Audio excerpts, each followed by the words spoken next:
Back when you were young and you visited your grandparents, you've probably heard them say at least once or twice, you know, back in our times, 10 dinars used to buy a lot more than today. They would also say that a 10 dinar used to buy a lot of potatoes, bread, and everything you needed.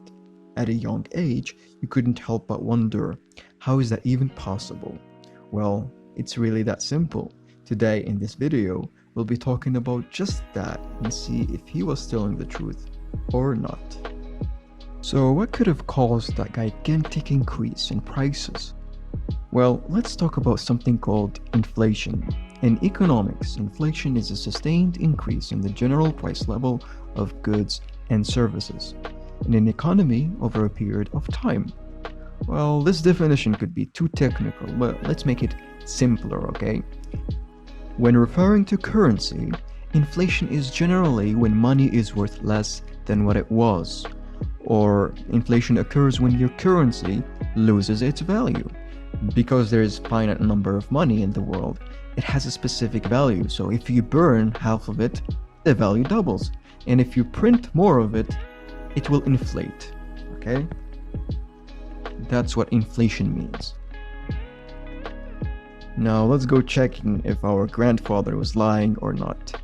From 1980 to 2018, the cumulative inflation was around 2,500%. Do you know what that means? Let me tell you.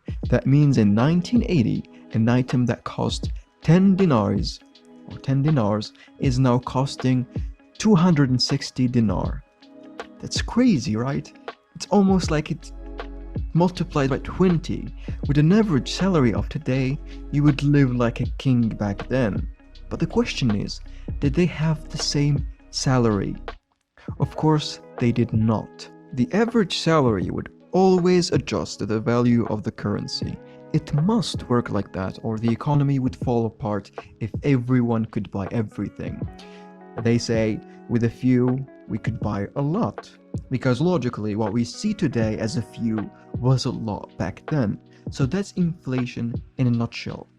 It's no big deal as long as it's stable and it grows by a very, very small percentage.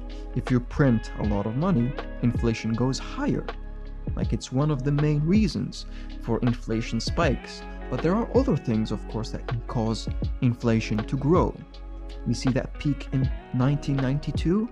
Well, I have a personal theory for that. So, during our civil war, a lot of military personnel were recruited for fighting terrorism, and resources were spent. So, there were people you have to pay and resources to get. Thus, they must have printed money to deal with this problem. Or perhaps you could also blame corruption during those times. So as we mentioned earlier, you print a lot of money, you cause inflation to spiral out of control. And what happens when inflation spirals out of control? Well, disaster. That's what happens. The value of the currency goes so low that it becomes impossible to buy anything. And one of the things that hurt the Algerian economy was the inflation boom during the civil war, because inflation is something that you can't really easily adjust to, okay? Because if it goes too high, the wages cannot easily adjust to it. And what happens is that the wages cannot sustain the economy, so you end up with a pay that is not enough to live in society. And now you know better, and you know that your grandparents were not lying to you. Well, they did exaggerate a little bit, but they were right. Inflation during their times were very low, and the value of the currency could buy a lot. But it's not that big of a deal as they make it be, okay? And that's it for today. I hope you enjoyed this one. And if you like this one, go check my channel and like and subscribe or do whatever. I want to see some attention, or else I would not upload anymore. Okay? Cheers.